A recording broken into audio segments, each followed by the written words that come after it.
আপনাদের প্রত্যেককে স্বাগত জানাচ্ছি আজকের এই অনুষ্ঠানে। অবশ্যই আপনারা অনেকেই এমন আছেন যারা নিজেদের পড়াশোনা, এডুকেশন, কেরিয়ার নিয়ে নিয়মিতভাবে বিভিন্ন অনুষ্ঠানের মাধ্যমে যে গাইডলাইন গুলো পান, হয়তো সেগুলোকে আপনারা নিজেদের প্রোগ্রেস, নিজেদের ইমপ্রুভমেন্ট এর জন্য আরো বেটার ভালো কিছু রেজাল্ট পাওয়ার বা করার জন্য অবশ্যই হয়তো কাজে লাগান।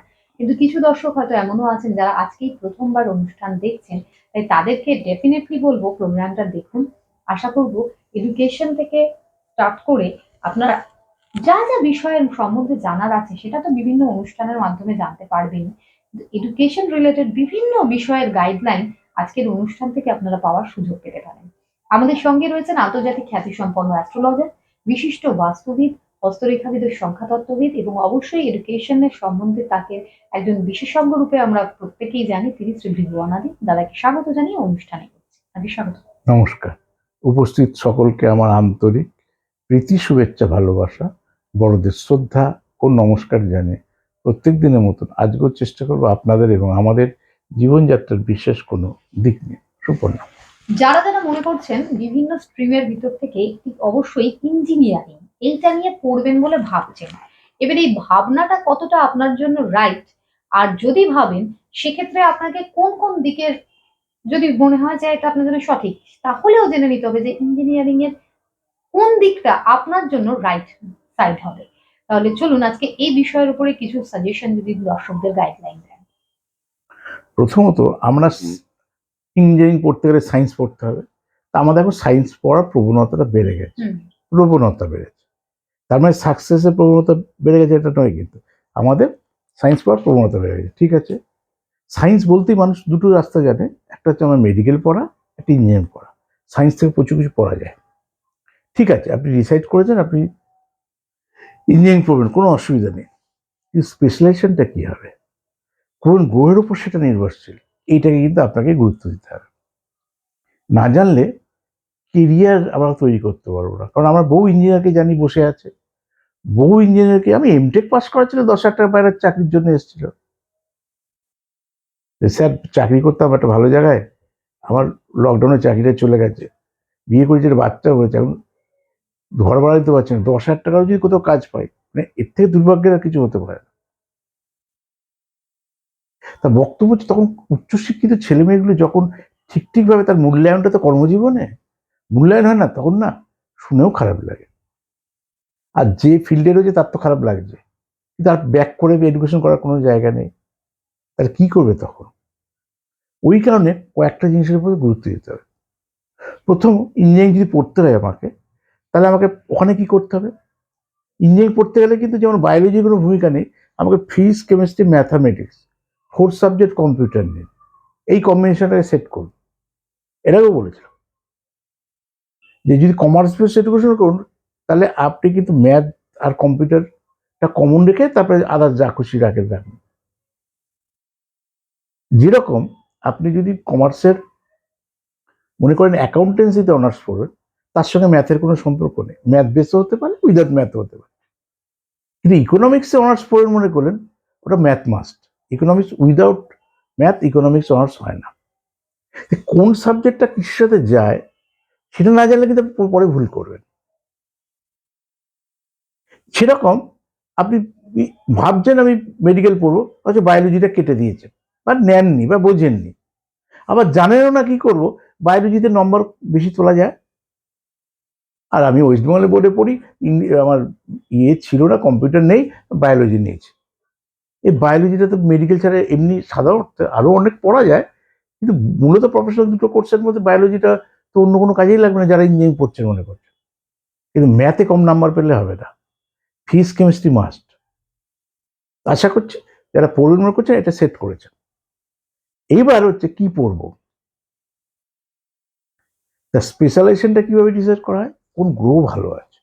আপনি ইঞ্জিনিয়ারিং পড়বেন, নবমপতি শুক্র রয়েছে, ঠিক আছে ইঞ্জিনিয়ারিং পড়বো, এটা থেকে আমার কেরিয়ার হতে নবমপতি দশমে থাকলে বা দশমপতি নবমে থাকলে বা দশমপতি একাদশে ইন্টারচেঞ্জ থাকলে আমি ইঞ্জিনিয়ার হিসেবে সাকসেস পেতে পারি। বা কিসের ইঞ্জিনিয়ার,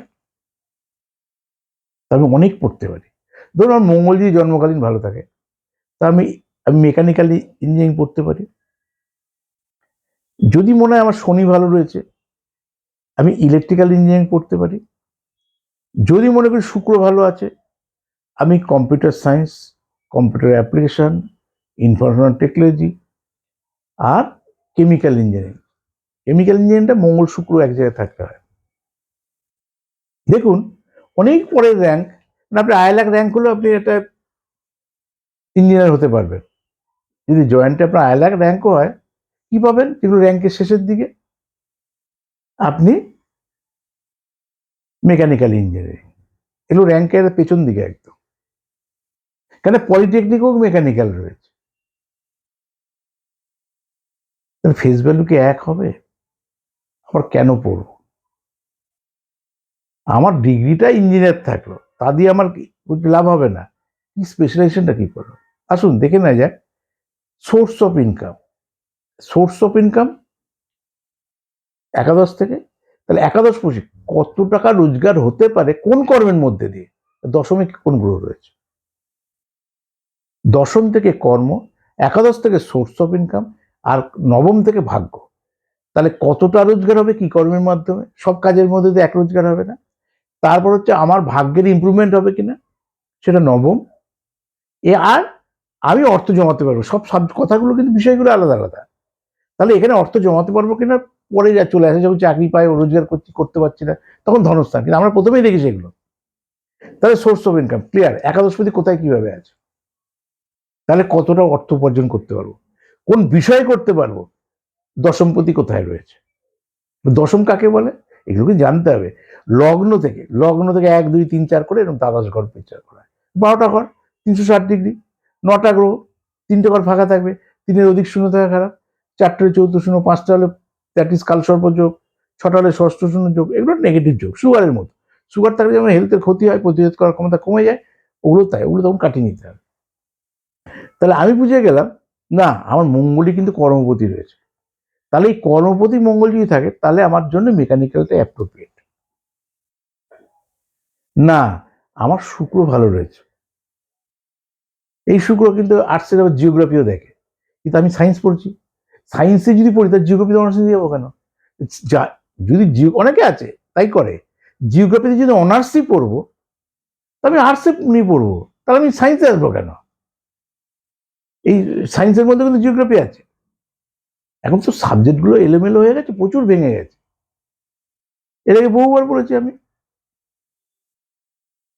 সায়েন্স নিয়ে পড়ে এবার ইংলিশে অনার্স পড়ছে। সে কি, আপনাকে প্রথম যখন বলেছিলাম ইংলিশ অনার্স পড়ুন, আর্টস নিয়ে পড়ুন, ইংলিশ অনার্স পড়ুন, পড়েনি না, দারুণ রেজাল্ট ছিল, মানুষের কথাবার্তাগুলো বুঝবেন, খুব ভালো রেজাল্ট ছিল। খুব ভালো রেজাল্ট মানে সায়েন্সই পড়তে হবে, পৃথিবী জানার লেখা আছে। যেই উচ্চ মাধ্যমিক পর রেজাল্ট খারাপ হয়ে গেছে সায়েন্সের, না আমি চলে যাবো ইংলিশে অনার্স।